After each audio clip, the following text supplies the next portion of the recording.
et bienvenue sur ma chaîne. Ici on parle tricot et aujourd'hui je vous emmène pour une nouvelle vidéo vlog dans laquelle je vais vous faire suivre mon quotidien de tricoteuse. Moi c'est Mathilde, vous pouvez me retrouver avec le nom Mathilde BTG sur Instagram et Ravelry. Avant de commencer, aujourd'hui je porte mon ranunculus fait en mohair et soie. Si vous voulez en savoir plus, je vous mets dans la barre de description le lien pour ma fiche projet sur Ravelry et j'en ai plus longuement parlé dans ma vidéo où je vous donne des inspirations pour l'été. Donc je vous mets le petit lien quelque part par ici et vous pourrez aller regarder la partie sur le ranunculus pour en savoir plus. Donc je commence tout de suite avec mes projets en cours. Donc pour commencer, nous avons le test knit de Marie-Christine Lévesque, donc Tricot Design MCL, qui est une designeuse québécoise et je teste actuellement l'un de ses patrons de chaussettes pour sa nouvelle collection qui va sortir à l'automne. Donc ce sont les bas bergères, je les tricote dans la laine de Beaufibre, la Suka, et c'est le coloris Clara. Donc c'est du 75% Merino Superwash et 25% nylon. Elle se caractérise par cette très jolie dentelle en haut. Ensuite on a un point de semis qui va continuer sur tout le long du pied. J'ai fait donc le talon renforcé à gousset qui était indiqué dans le patron. J'ai ajouté un petit fil de mohair pour le confort et la solidité. J'ai fini le gousset et là je suis donc en train de tricoter le pied. Donc normalement j'ai jusqu'à dimanche prochain pour les faire. Aujourd'hui nous sommes le dimanche 19 juin, mais je pars en week-end le week-end prochain puisque ici le vendredi va être férié. C'est le vendredi 24 juin, c'est la Saint-Jean-Baptiste et c'est la fête nationale au Québec. Donc mon objectif serait de finir ce test pour jeudi. Donc le test, on nous demande de ne tricoter qu'une seule chaussette. Et pour information, les tests knit, en fait, c'est les designers, avant de proposer un patron à l'achat, ils font tester leur patron par des tricoteurs. Souvent, ça va passer par les réseaux sociaux, ça va être une annonce et après, bon, bah, c'est à nous de postuler pour être éventuellement sélectionné pour tester l'une des tailles et s'assurer qu'il n'y a pas d'erreur dans le patron, que le patron est clair, etc. Donc à suivre pour cette semaine, ça devrait être terminé dans les jours à venir. Ensuite j'ai aussi un bas en cours mais que je n'ai pas tricoté ces derniers jours puisque je me concentre sur le test knit étant donné que j'ai un délai à respecter. Ce sont les bas clématites. Donc c'est aussi de Tricot Design MCL, c'est de sa collection de bas botanique. Et donc j'ai déjà tricoté une chaussette et là je suis en train de tricoter la deuxième. Donc je viens, pareil, j'en suis à peu près au même stade que les bas bergères. Je viens de finir le talon, le gousset et je commence le pied. Mais comme j'ai dit, elles sont un petit peu à l'écart le temps de terminer le test knit. Je les tricote avec la laine de The Loving Pass que j'avais acheté lors du festival de laine Knit City à Montréal en début avril. Et pour les détails précis, je vous le mettrai en bas parce que je les ai plus en tête, le coloris et le nom de la laine. Mais en tout cas, c'est du 75% laine, je crois que c'est du BFL et 25% nylon. Ensuite, mon troisième projet en cours, c'est un cardigan. C'est le cardigan Perline, encore une fois de Tricot Design MCL, que j'ai commencé à tricoter il y a plusieurs semaines et que j'ai un petit peu boudé de temps en temps parce que, en fait sans trop de raison, c'est juste les aléas du tricot. Et là ça y est, j'ai terminé la partie en dentelle. Donc j'ai répété 2 fois la charte de dentelle et là j'ai fait mon premier rang de côte. Donc j'ajoute à peu près 5 cm de côte d'après le patron. Mais je vérifierai au fur et à mesure, je le passerai sur moi. Normalement je pensais rajouter encore 6 rangs de dentelle. Et finalement je l'ai essayé ce matin et je me suis dit que ça me convenait comme ça parce que comme c'est de la dentelle, je vais comme au blocage, le tricot va quand même pas mal s'étirer et je ne le veux pas non plus trop long pardon. Donc je vais vous inclure une petite vidéo pour que vous vous rendiez mieux compte comment ça rend porté à ce stade. Et donc voilà, là la dentelle est terminée et je vais pouvoir passer aux côtes. Donc là vous voyez en fait si je tire légèrement pour simuler le blocage, on voit que je suis déjà quand même assez bas. Je vais rajouter 5 cm de côte, donc là on est au niveau vraiment du os, de l'os pardon, de ma hanche. Donc je pense que ça va aller bien, sachant que je ne le veux pas trop long. Et puis ensuite bien sûr sur le devant il me reste encore à ajouter les bandes de boutonnage et le col. Et puis après ça je finirai par les manches. Et j'ai oublié de vous préciser, la laine c'est de la Sandnes Garn en qualité duo. Le coloris je crois que c'est le 43-44 mais pareil je vous le mettrai en bas. Et c'est 55% laine et 45% coton je crois. Et c'est du ticket. Là, le dernier projet que j'ai en cours actuellement, c'est le Cumulus Tee. Donc c'est un haut de petite knit que je tricote avec la Simone de la teinturière québécoise Emilia et Philomène. Donc c'est un mélange de lin et de laine. Et c'est de la light fingering, c'est le coloris Brooklyn. La laine je l'adore et le modèle aussi, donc j'ai tricoté les manches et je suis actuellement en train de dérouler le corps, donc tout en jersey. J'ai quand même encore beaucoup de centimètres à faire, donc ça va avancer à son rythme tranquillement.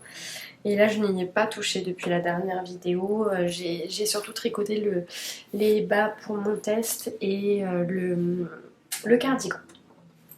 Alors j'ai pas mal d'autres petites choses à vous dire aujourd'hui. Vous avez dû voir en introduction que je suis allée me balader dans Montréal aujourd'hui avec un petit objectif, à savoir rendre visite à la boutique de laine La Maison Tricotée dans la succursale dans le quartier Angus à Montréal, puisque la Maison Tricotée a depuis l'automne dernier deux succursales et j'ai la chance d'habiter assez proche des deux.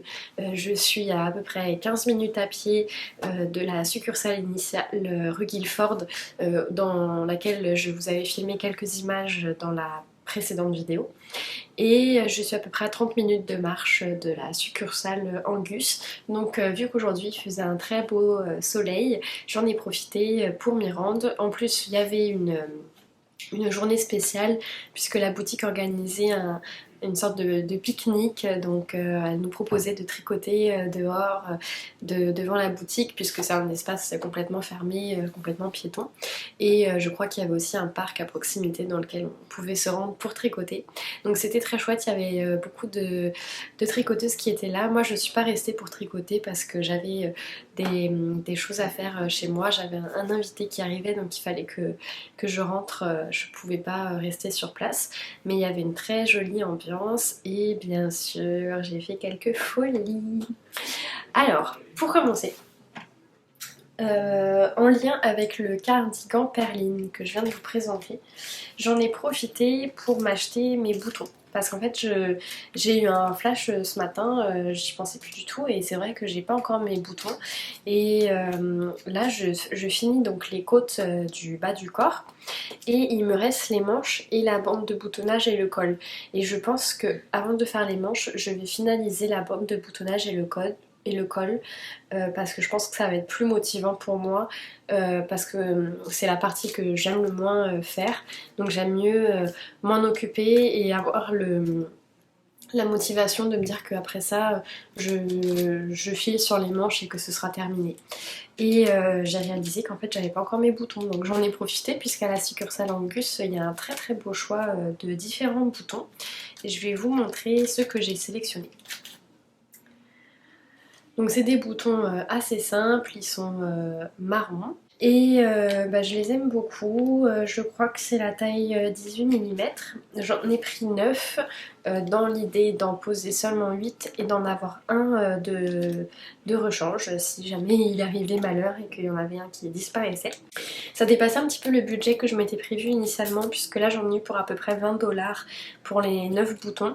Je m'étais plutôt fixé un budget autour de 10$ et en fait je me suis pas rendu compte en les choisissant, il n'y avait pas les prix d'indiqués et celui que j'avais repéré finalement on m'a conseillé de ne pas le prendre parce que il y avait comme des petites paillettes un peu dessus et apparemment elle tenait pas très bien, donc c'était pas trop adapté pour des boutons qu'on allait vraiment utiliser pour ouvrir et fermer un cardigan. Et ça c'était les boutons qui y ressemblaient le plus et donc machinalement j'ai choisi ceci, j'ai pas pensé à vérifier le prix. Mais bon, c'est pas si grave de toute façon. Là, ça m'a fait plaisir, donc c'est le principal. Et puis les petites finitions de ce genre-là, c'est aussi ce qui finit le look de notre pièce, donc elles ne sont quand même pas à négliger non plus. Donc voilà pour les boutons. Au moment de payer, j'en ai aussi profité pour acheter 2 petits anneaux marqueurs. Je ne serais pas surprise que ce soit des marqueurs faits à la main par Céline parce que je sais qu'elle en fait de temps en temps. Et là la petite spécificité, j'en avais pas spécialement besoin, mais c'est que les recettes liées à l'achat de ces marqueurs étaient reversées pour le projet de solidarité avec Cuba dont je vous ai parlé dans l'avant-dernière vidéo, dans la première vidéo vlog, puisque Céline de la Maison Tricotée organise un groupe de solidarité avec des tricoteuses de Cuba. Il y a beaucoup de tricoteuses à l'heure actuelle dans 7 villes différentes et à qui elle envoie des produits en lien avec le tricot. Donc ça peut être de la laine, des aiguilles, du crochet, etc. Dans l'idée de créer une bibliothèque en fait de matériel de tricot pour pouvoir donner un accès aux tricoteuses qui n'ont pas forcément les moyens de s'offrir ce matériel là. Et elle envoie aussi des produits de première nécessité comme des médicaments, des produits d'hygiène, puisqu'il y a une très grave crise à Cuba qui fait que les produits de première nécessité sont extrêmement chers et sont difficilement trouvables en plus. Donc c'est une très belle initiative. Je vous mettrai dans la barre de description le lien de la Maison Tricotée si vous voulez prendre contact avec eux pour participer aux dons. Ça peut aussi être des dons financiers puisque à l'heure actuelle c'est la propriétaire Céline qui prend en charge à titre personnel les frais d'envoi de colis et il faut savoir qu'un colis ça coûte à peu près 60$ pour envoyer 1 kilo d'accessoires, enfin un colis d'1 kilo, donc ça équivaut à peu près 35-40€. Et en général il y a plusieurs colis par envoi, donc si vous n'êtes pas proche de Montréal, vous pouvez aussi la contacter pour proposer une participation financière à votre échelle bien évidemment à l'envoi des colis. Et je vais aussi mettre le lien du groupe Facebook où on peut communiquer avec les Cubaines, où on se partage un peu de notre culture, un peu de nos tricots et c'est un très chouette projet qui se met en place. Ensuite j'ai acheté de la laine, enfin du coton en fait pour être plus précise dans mes termes. C'était pas prévu initialement mais je savais que j'allais l'acheter prochainement parce qu'en fait je commençais un petit peu à regarder le prochain tricot d'été que je voulais me faire dès que j'aurai terminé ou le cardigan ou le cumulus tee en fonction de qui je termine en premier. Et j'avais du coup fait un peu de repérage sur le site de la Maison Tricotée, je savais déjà ce que je voulais acheter et quand je me suis rendue sur place je suis tombée, c'était dans l'entrée, je suis tombée directement dessus, donc je me suis dit bon tant qu'à être là, puisque de toute façon ça va être pendant quelques semaines, autant acheter dès maintenant ce dont j'ai besoin. Et j'ai choisi du fil 100% coton, c'est de la compagnie Cascade Yarns, c'est du noble coton et je sais pas s'il y a un coloris, c'est le coloris 34. Donc c'est un lavande qui ressemble assez à la couleur de mon tricot que je porte actuellement, ce qui fait que j'ai pas mal hésité à prendre ce coloris et finalement je me suis dit que ce tricot là, il n'est pas vraiment destiné à être porté en été ou en tout cas pas... en tout cas, il n'a pas la même destination que le haut que je vais me faire, puisque celui-ci c'est plus pour la mi-saison ou pour l'été, mais plus pour les soirées fraîches, pour le matin tôt quand il fait pas encore très chaud, pour mettre par-dessus un débardeur ou une robe. Donc voilà, il n'a pas vraiment la même destination que le haut que je souhaite me faire. Alors ce que j'ai repéré, je vais juste aller chercher parce que bêtement, je n'avais pas gardé les références proches de moi. C'est le TA Top de Suzanne Muller. Bon, j'espère que je n'écorche ni le nom du patron ni le nom de la designeuse. Et c'est un haut tout simple, qui a l'air tout simple en tout cas, et je sais pas pourquoi, que j'aime beaucoup. En fait, comme je vous avais déjà expliqué dans des vidéos précédentes, mon objectif cet été c'est vraiment de me tricoter des basiques et notamment des basiques que je peux porter pour travailler. Donc ça correspond pas mal à la demande que j'avais envers moi-même, donc c'est parfait. Donc voilà, du 100% coton, c'est du fil worsted et en tout normalement je vais avoir besoin d'à peu près 500 mètres de fil. Là il y a 200 mètres par écheveau, donc j'en ai acheté 3 pour être tranquille et je les bobinerai quand je serai prête à les tricoter. C'était assez économique puisque c'était moins de 10$ par écheveau. Donc en tout j'en ai eu pour à peu près une trentaine de dollars avec les taxes pour les 3 écheveaux, donc c'est quand même assez bon financièrement parlant. Et enfin, mon dernier petit achat, ce n'est pas en lien direct avec le tricot, ce sont je ne connais pas le terme exact en fait parce que c'est en lien, enfin c'est de la broderie et moi je ne suis absolument pas brodeuse, je n'ai jamais brodé de toute mon existence, mais ce sont des petits stickers en fait, donc ce sont des dessins sur du papier hydrosoluble pour pouvoir faire de la broderie. On a, je crois, non, j'allais dire 14, mais là je confonds avec le prix parce que c'était 14$. Je sais plus combien, 2, 4, 6, 8. Bon, en tout cas, il y a à peu près une dizaine de petits dessins qu'on peut utiliser pour la broderie. Et moi, ça fait plusieurs mois que j'étais attirée par l'apprentissage de la broderie. Et je m'étais même acheté un petit kit avec un cerceau là, puis pour broder quelque chose dans un cerceau et faire une décoration sur une petite toile là. Bon, j'ai pas les termes exacts hein, parce que comme je vous ai dit, je suis absolument complètement novice dans l'univers de la broderie. Et finalement je l'ai jamais fait et je pense que je ne l'ai jamais fait parce que j'avais du mal à trouver vraiment l'intérêt finalement de cet aspect décoratif. Moi ce que j'avais envie c'était plus de broder quelque chose sur mes habits. Sauf que j'avais bien compris qu'il fallait du papier hydrosoluble, mais bon je savais pas trop comment ça fonctionnait. J'avais pas forcément envie de m'acheter tout un tas de matériel sans savoir si ça allait me plaire ou pas. Et ça j'ai trouvé que c'était exactement ce qu'il me fallait.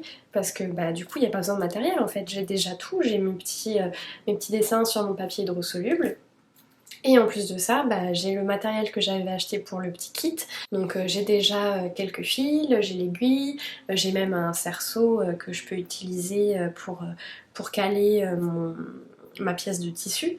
Donc je vais m'essayer avec ça. Donc là j'ai pas beaucoup de coloris, je vais voir avec ce que j'ai. Et si ça me plaît, à ce moment-là j'achèterai plus de coloris. Et je me dis que dans un premier temps, acheter des petits dessins comme ça déjà tout prêts sur le papier qu'il faut déjà découper etc. Je pense que ça peut être une très bonne solution pour débuter. J'ai vu que sur son site elle avait plusieurs modèles, je sais plus si je l'ai dit, le nom de la compagnie c'est Brodé Serré. C'est une compagnie québécoise je pense. Et je suppose qu'il y a sûrement plein d'autres personnes, je pense notamment sur Etsy, on doit pouvoir en trouver. Et voilà, donc si ça vous intéresse, je vous ferai des petites capsules rapides de mon avancement. Il est même possible que je fasse ça dès cet après-midi. Donc en fait je compte m'auto-former, regarder un peu sur YouTube, me donner un peu une idée des points, etc. et me lancer. Bon voilà, c'est sûrement pas la manière la plus la plus... la meilleure, c'est sûrement pas la meilleure manière, mais bon bah écoute, il faut bien commencer par quelque part, donc je vais tenter, et si ça marche pas, ça marche pas. Je sais que la maison tricotée organise justement des cours de broderie, donc si j'y trouve un intérêt mais que je vois que j'ai du mal à me former toute seule, bah peut-être que je me paierai un ou deux cours à la maison tricotée pour apprendre comme il faut avec quelqu'un qui pourra vraiment me montrer les gestes en personne. Donc voilà pour ça, c'était mes petits achats. Je vérifie que je n'ai rien oublié, mais je ne pense pas. Autre nouveauté, en tout cas moi on ne me l'avait jamais proposé, donc je pense que c'est une nouveauté. La maison tricotée a enfin des cartes de fidélité. Donc voilà, je suis ravie. Au bout du 11e achat, alors en fait on a une étampe par tranche de 50$ d'achat. Et au bout, 50$ avant taxe, et au bout de 10 étampes, donc sur le 11e achat, on peut bénéficier de 15% de rabais sur tout le magasin et de 20% de rabais sur les laines maison. Donc c'est quand même très avantageux, je suis super contente parce que moi je fais presque tous mes achats à la maison tricotée, et autant vous dire que par tranche de 50$ ça va quand même vite. D'ailleurs là j'ai quand même fait beaucoup d'achats de laine en l'espace d'une semaine, puisque j'ai acheté la laine pour mon test knit, ce qui n'était absolument pas prévu. J'ai acheté un écheveau chez la teinturière Beau Fibre dans le cadre de son club Céleste, et j'ai acheté donc la laine que je viens de vous montrer pour le prochain top. Donc là ça fait que j'ai quand même pas mal dépassé le... En fait je m'étais pas spécialement prévu de budget laine pour ce mois-ci, pour être honnête, puisque j'avais pas... Enfin, j'ai des projets en cours et qui sont pas vraiment sur le point d'être terminés dans les prochains jours, donc j'avais pas prévu de me racheter de laine. Et, et du coup, bon, voilà, j'ai quand même un petit budget qui est passé dedans, donc je vais essayer. Après, c'est bien, faut se faire plaisir. Je me sais privilégier de pouvoir consacrer un budget à ma passion, et c'est pas donné à tout le monde, donc je ne me plains pas, je suis contente de me faire plaisir. Mais bon, voilà, je peux pas non plus me permettre de dépenser 200$ de laine tous les mois. Donc je vais... normalement, de toute façon, moi j'achète mes laines en fonction de mes projets. Donc je trouve un projet et après j'achète la laine qui convient.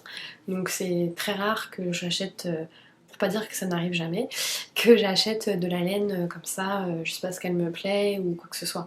Donc normalement là, sachant que j'ai déjà des projets en cours, le prochain projet j'ai la laine qu'il me faut, je vais recevoir la laine de Beau Fibre dans les prochaines semaines. Il me restera juste à acheter, si je décide de rester sur mon idée avec le châle que je vous ai présenté dans la précédente vidéo. Il me restera à acheter le mohair qui convient pour y aller, mais je pense que de toute façon je ne le ferai pas tout de suite. Donc bon, en théorie je n'ai pas vraiment besoin de laine ces prochaines semaines. Donc là l'idéal ce serait que jusqu'au mois d'août je fasse pas de rachat de laine, à moins vraiment que j'ai fini tous mes projets et que j'ai plus rien à tricoter. Je dis le mois d'août parce que mi-août il y a un festival de laine au Québec, c'est le festival Twist, et j'ai pas encore pris mes billets, mais je pense bien y aller. Donc bon, c'est sûr que là, bah, l'idée ça sera aussi d'acheter, de découvrir de nouvelles laines, donc je me restreindrai pas, enfin je me fixerai un budget, mais, mais voilà, donc à suivre. Et d'ailleurs en parlant du châle que j'aimerais tricoter, donc c'est le châle Wine Drops and Roses de Clara Beauty, Clara Quintella, que je vous ai présenté dans la précédente vidéo. J'ai acheté le patron sur Ravelry vendredi soir je pense, et en fait j'ai eu une petite mésaventure, c'est la première fois que ça m'arrive. J'ai payé avec mon téléphone portable. Donc sur le site de Ravelry, je me suis connectée à PayPal, j'ai fait mon paiement, et en fait une fois le paiement fait, ça vous renvoie vers Ravelry. Et là normalement il y a un téléchargement qui se fait et ça vous propose le patron, de télécharger le patron, de l'ajouter à votre bibliothèque, etc. Au moment donc ça met checking ou je sais plus, enfin il y a des petites choses qui disent que le site de Ravelry est en train de mouliner, et j'ai quitté la page à ce moment-là. Et en fait quand j'ai voulu retourner, et bah pas de patron. Dans mes courriels, pas de patron. Dans ma librairie, pas de patron. quand j'allais sur le site, enfin pas sur le site, sur la page du patron et que je m'étais ajoutée à ma librairie, ça me disait vous n'avez pas acheté ce patron, voulez-vous l'acheter, etc. Mais j'avais bien reçu la confirmation PayPal, j'avais la confirmation au moment du paiement et j'avais reçu le courriel de confirmation. Ça c'est la première fois que ça m'est arrivé, donc j'ai cherché sur le site, j'ai cherché dans mes achats récents, j'ai cherché dans la librairie, enfin dans la bibliothèque, j'ai cherché partout, introuvable. J'ai éteint mon ordinateur, j'ai rallumé parce qu'après je suis passée sur mon ordinateur. Introuvable, j'ai écrit à Clara et Clara m'a dit qu'elle avait bien reçu la confirmation du paiement mais qu'il fallait que je passe par Ravelry. Donc là depuis vendredi soir je suis dans l'attente d'un retour de Ravelry, je n'ai toujours pas accès au patron, on est dimanche après-midi donc je suppose que le week-end ils ne doivent peut-être pas regarder les messages. Donc j'espère que d'ici la début de semaine prochaine, j'espère pouvoir avoir le patron parce qu'il est payé mais je n'y ai pas accès donc c'est quand même un petit peu embêtant. Donc quand il y a un souci comme ça, sachez que sur le site de Ravelry, il y a un petit onglet qui doit s'appeler aide ou assistance et c'est quand même très bien fait, c'est très bien guidé sur où chercher pour vous débrouiller toute seule quand vous avez un problème et si vous ne trouvez pas la solution, il y a une adresse courriel en fait où écrire pour demander du soutien. Et mais voilà, ça fait le tour de ce que j'avais à vous dire aujourd'hui. Donc là ça fait très longtemps que je parle. Et ça me conforte dans l'idée qu'une vidéo sur 2 semaines, ça risque d'être compliqué. Mais bon, on va voir. Vous avez la réponse avant moi, puisque au moment où vous visionnez cette vidéo, vous savez déjà, vous, si finalement j'ai fait une vidéo sur 1 semaine ou 2. Donc à suivre. Dans tous les cas, je me mets au travail cet après-midi. Je pense que je vais m'amuser un petit peu avec ma broderie et dans tous les cas, je poursuis le cardigan perline et le test knit et le cumulus tee. Les bas clématites, je vous l'ai dit, elles sont un petit peu mises de côté pour le moment, mais ce n'est que partie remise pour dans quelques jours. Dès que j'aurai fini ma première chaussette du test knit, je vais passer sur les bas clématites pour terminer la deuxième chaussette et après ça je ferai la deuxième chaussette des bas bergères. Donc voilà, on se retrouve dans quelques secondes pour la suite.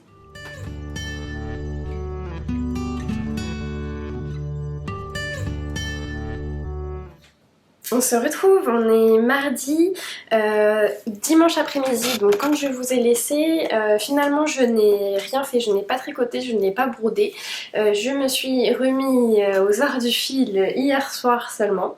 Donc depuis hier soir, je n'ai travaillé que sur mon test knit. Et j'ai bien avancé le pied, donc je vais vous montrer, il me reste pas grand chose. Donc là quand on s'est vu dimanche, j'en étais là où j'ai placé le petit anneau, le petit progress skipper. Donc j'ai avancé tout ça en fait, bon ça va vite parce que c'est des petits rangs donc depuis hier soir. Donc je l'ai passé sur mon pied tout à l'heure, en effet donc j'ai bientôt terminé, il me reste quelques centimètres avant de passer à la pointe, donc c'est sûr qu'elles seront terminées d'ici demain. Par contre j'ai eu une petite déception parce qu'au moment de le passer sur mon pied j'ai trouvé que le haut de la chaussette était très serré. J'ai dû forcer pour passer le talon et ça ne me fait pas ça habituellement.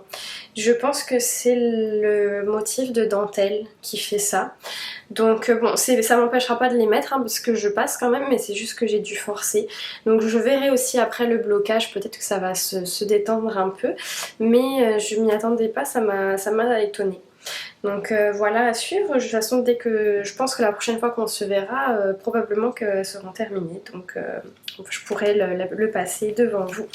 La deuxième chose que je voulais vous dire, c'était un petit update sur la broderie.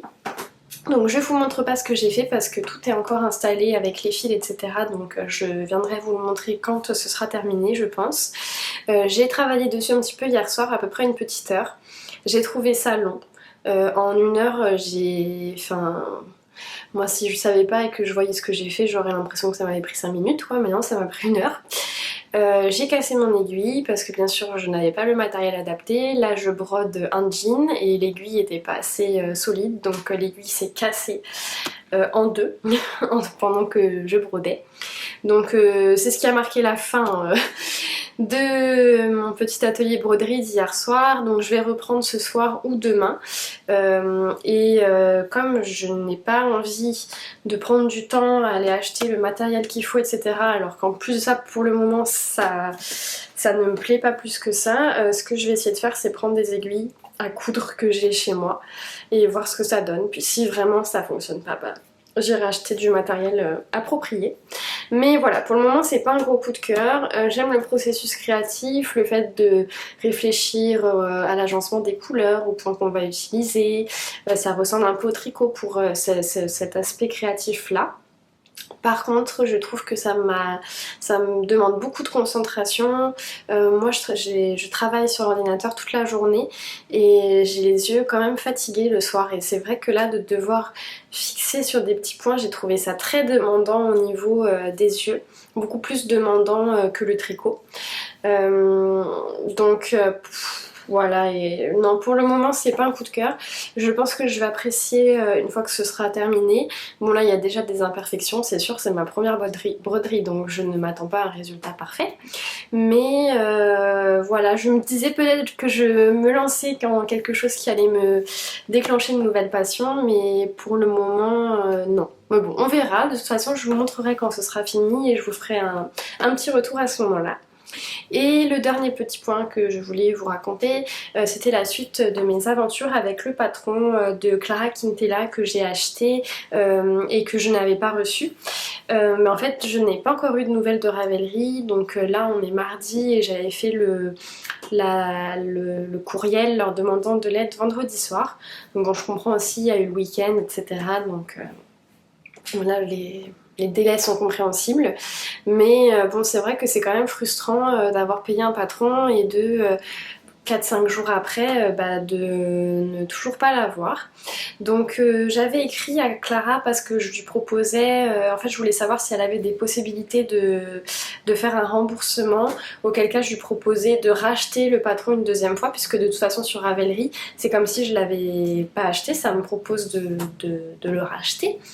Et donc voilà, je lui proposais de racheter une deuxième fois le patron et comme ça dès qu'elle aurait reçu ma confirmation de paiement, elle aurait pu me rembourser le premier paiement en fait. Comme ça elle, ça l'assure aussi que je mens pas quoi, parce que je pourrais peut-être lui dire hey, j'ai pas reçu le patron, elle me rembourse, finalement je le rachète pas puis j'ai le patron gratuit. Donc j'avais réfléchi à cette solution là et finalement gentiment elle m'a dit qu'elle allait m'envoyer le patron directement par courriel et que ça allait être plus simple. Et voilà, donc je suis quand même contente parce que moi je trouve ça assez agaçant quand même comme situation. Bon, il y a des choses bien plus graves dans la vie et puis c'est vrai qu'en plus de nos jours on est un peu habitué à l'instantanéité, hein. On paye, on reçoit directement ou sous 24 heures, donc bon, ça nous fait apprendre la patience aussi. Mais bon, je me dis ça va que j'ai pas la laine et que j'ai pas prévu que je n'attendais pas après le patron pour commencer mon projet, parce que sinon je pense que ça m'aurait vraiment agacée quoi, de pas pouvoir, d'être en attente, d'avoir payé mon patron et de pas l'avoir pour commencer, et j'aurais trouvé ça vraiment désagréable. Donc c'est ça, je vous retrouve demain. Demain exceptionnellement je ne travaille pas, donc je vais avoir du temps pour broder et pour tricoter, donc je vous montrerai un petit peu ce que j'ai fait à ce moment là et je vous dis à tout de suite.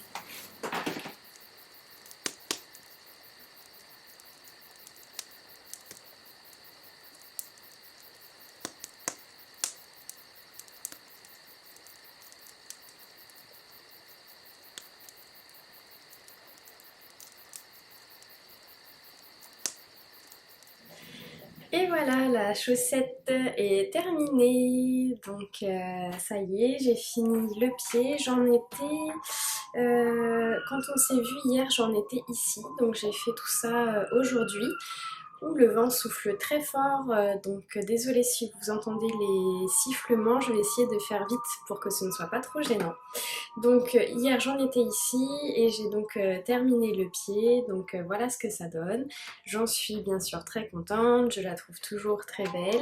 En effet elle est un petit peu difficile à passer au niveau du pied, donc c'est le seul petit reproche que j'aurais à lui faire. Pourtant c'est une taille que je fais habituellement et j'ai jamais eu de soucis, donc je pense que c'est vraiment lié au motif de dentelle. Donc je vais vous le montrer, enfin je vais essayer de vous le montrer sur mon pied. Donc voilà ce que ça donne. Bon là je peux pas vous faire une très belle démonstration, mais c'est ça. Donc voilà, donc je vais pouvoir me remettre au bas clématite et une fois que j'aurai terminé ma deuxième chaussette clématite, je tricoterai la deuxième de celle-ci. Ensuite, mon autre avancée de la journée, c'est sur ma broderie. Et ça y est, elle est terminée. Alors, je vous le montre, mais je viens juste de la finir en fait il y a quelques minutes et je viens juste de passer mon pantalon sous l'eau pour dissoudre le papier. Donc le pantalon est mouillé, donc on ne voit pas très bien. Je vous la remontrerai sur le pantalon sec, ça rendra bien mieux. Donc voici ce que ça donne. Donc voilà, j'en suis super contente, j'adore le rendu. Bien sûr, il y a des imperfections, on se rappelle que c'est ma première broderie, mais franchement, je suis vraiment ravie du résultat et maintenant j'ai envie de broder tous mes vêtements. Donc voilà, finalement j'avais dit quand on s'est parlé hier que j'essaierais avec une aiguille à coudre. Bon, bien sûr, ça n'a pas fonctionné parce qu'en fait le chat de mes aiguilles à coudre était bien trop fin, bien trop étroit pour pouvoir passer les fils de broderie. Donc je me suis rendue dans un magasin de couture qui avait, qui est à côté de chez moi. Et il n'y avait pas d'aiguilles à broderie spécifiquement, mais ils avaient quand même des aiguilles d'artisanat, ils appelaient ça, donc ils regroupaient un peu plusieurs utilités, et donc j'ai acheté ça et ça a très bien fait l'affaire. Donc c'est sûr que là, de l'avoir fait à tête reposée, parce que je ne travaillais pas aujourd'hui, donc j'ai pu le faire cet après-midi, prendre mon temps, à la lumière du jour, et avec des aiguilles plus adaptées par rapport à la matière que je brodais, c'est sûr que j'ai bien plus apprécié l'expérience que l'autre soir quand je l'ai fait dans le noir après le travail avec une petite aiguille beaucoup trop fine pour du jean. Donc finalement j'ai bien aimé. Ce que j'ai aimé, c'est que j'ai dû travailler à peu près 3-4 heures sur dessus, et clairement plus le temps passait et plus j'y arrivais entre guillemets, donc ça me donne bon espoir pour peut-être une prochaine fois, voilà, que ce soit de plus en plus facile. Donc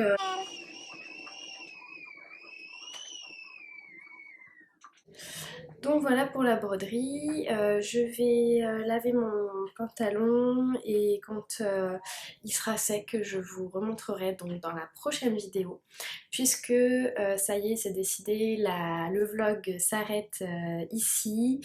Euh, Comme je vous l'ai dit, je pars en week-end, demain je travaille, donc je ne vais pas pouvoir filmer. Peut-être que j'aurai eu un peu de temps, mais je n'aurai pas eu le temps nécessaire pour faire le montage, exporter la vidéo sur YouTube, etc. Donc je m'arrête aujourd'hui, comme ça je vais pouvoir faire tout ça ce soir et la vidéo sera prête pour être disponible dans le week-end. Donc je vous rappelle qu'il y a un concours en cours. Donc je vous propose de participer à ce concours pour que je vous offre le patron Ravelry de votre choix. Donc pour rappel, pour participer, il faut être abonné à la chaîne, laisser un pouce en l'air sur la vidéo et me mettre en commentaire le patron que vous aimeriez que je vous offre. Je vous demande de ne participer que sur une vidéo. Donc si vous avez déjà participé sur le vlog précédent, je vous demande de ne pas réécrire sur cette vidéo là pour laisser la chance à tout le monde. Donc vous avez jusqu'à jeudi, je vais revérifier la date, je crois que c'est le 30 juin. Vous avez jusqu'à jeudi 30 juin inclus pour participer. Je ferai le tirage vendredi 1er et le résultat sera annoncé dans la vidéo qui sortira le samedi 2 juillet. Donc bonne chance à tous, j'espère que ça vous fait plaisir. Moi ça me fait très plaisir de pouvoir faire ce petit concours, même si c'est pas grand chose. J'ai oublié de vous mentionner que sur la petite vidéo de transition, vous me voyez travailler sur mon cardigan. Donc en effet, j'ai avancé sur 2 rangs, mais c'est tout en fait. Donc ça vaut vraiment pas le coup que je vous le montre parce que voilà, ça donne rien du tout. Il y a juste 2 rangs de côte. Mais par contre, je vous le montrerai dans la prochaine vidéo. Et aussi, je voulais vous dire que j'ai eu beaucoup de commentaires par rapport à ma tendinite. Donc en fait, j'ai 2 tendinites aux épaules au niveau de la coiffe des rotateurs liées au tricot. Pas de chance. Puis je voulais juste faire un petit point là-dessus. Déjà, je vous conseille, si jamais vous avez des douleurs qui ressemblent à une tendinite, que ce soit aux épaules ou ailleurs, liées au tricot, ben, je vous conseille avant toute chose de voir un médecin ou un professionnel de santé qui pourra vous aiguiller. Moi, c'est ce que j'ai fait, c'est ce que j'ai fait au bout de plus de 6 mois de douleur, mais quand même. Et je dois dire que au départ, ce que le médecin m'a demandé de faire, ça m'a beaucoup soulagée. Donc j'ai pris des anti-inflammatoires, il m'avait prescrit des antidouleurs, mais ça faisait pas vraiment d'effet.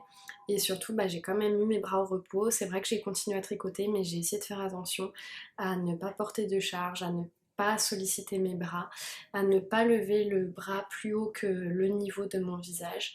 Et juste ça, ça m'a beaucoup soulagée. Je me suis aussi acheté une pommade analgésique et je me suis massée 2 fois par jour au niveau de l'épaule, du cou et du haut du dos parce qu'avec la tendinite, ben, tous mes muscles sont très très contractés donc j'ai très mal en fait à toute la zone en haut du dos. Et les massages aussi, ça m'a beaucoup soulagée. Ça m'a pas soulagé la tendinite en tant que telle, mais ça m'a vraiment soulagé toutes les, les crampes musculaires que je pouvais avoir.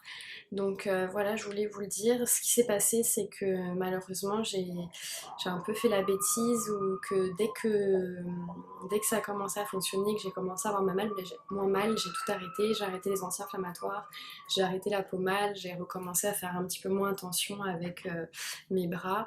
Et bon, bah, résultat, la douleur est revenue. Donc là, enfin, elle est revenue. Elle n'était pas partie, mais elle était quand même beaucoup moins. Elle m'empêchait moins de vivre parce que pendant un moment vraiment, je pouvais rien faire. Là, juste le poids de mon bras me faisait mal.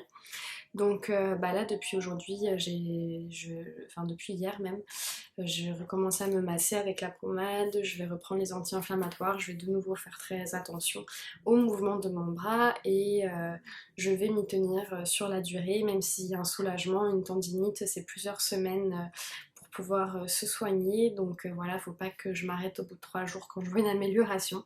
Donc voilà, je voulais vous faire un petit point parce que vous m'en avez beaucoup parlé dans les commentaires, vous m'avez donné bien plein de conseils. Moi, mon médecin m'a dit que pour le moment, les 6 premières semaines, à partir du moment où j'allais faire vraiment attention, que j'allais prendre les médicaments, etc., ce n'était pas nécessaire à ce stade de consulter un physiothérapeute, un kiné, etc. Que par contre, si ça durait après 6 semaines, à ce moment-là, je pourrais voir pour le faire. Donc on verra d'ici là, mais j'aimerais mieux m'en passer. Donc si ça peut se soulager juste en faisant plus attention, en diminuant le tricot, en prenant les médicaments dans un premier temps, bah, tant mieux. Et puis d'ailleurs ce week-end, je vais essayer d'en profiter pour moins tricoter aussi, le fait d'être à l'extérieur de chez moi. C'est sûr que je vais sûrement tricoter peut-être un peu en voiture, mais voilà, on va faire pas mal d'activités aussi, donc dans tous les cas je vais avoir moins le temps et je vais essayer de réduire considérablement pour me soulager et faire une petite pause. Donc voilà, je voulais vous partager ça puisque ça m'a été beaucoup discuté dans les commentaires. D'ailleurs, en parlant de commentaires, je vous remercie une nouvelle fois, si ce n'a pas déjà été fait dans la vidéo, pour tous les gentils commentaires que je reçois. C'est très agréable de vous lire, je reçois beaucoup de conseils. Bon là, forcément, beaucoup d'idées de patrons aussi grâce au concours, et ça c'est super chouette pour moi parce que ça me permet vraiment de découvrir de nouvelles choses, donc c'est top. Donc encore une fois, merci. Et avant de m'arrêter, j'ai oublié de mentionner que je porte Encore une fois un ranunculus parce que je crois bien que j'ai commencé la vidéo avec mon ranunculus en mohair. Donc là c'est mon ranunculus en version coton. C'est le coton Cora de la maison tricotée et j'adore aussi le porter. Il donne un look vraiment complètement différent que celui en mohair. Mais je l'aime beaucoup pour l'été, il est très très léger et c'est comme si, enfin moi je le sens pas, c'est comme si j'avais rien sur moi. Et ce que j'aime bien, c'est qu'il peut faire à la fois un peu habillé et à la fois complètement décontracté, dépendamment de comment est-ce qu'on l'accessoirise. Donc voilà, c'est une pièce que j'apprécie. Donc ben voilà, ça finit. Je vous souhaite à tous un très beau week-end, une belle semaine à venir, du bon tricot. Prenez soin de vous et on se dit à la semaine prochaine avec le résultat du concours. Donc à très vite!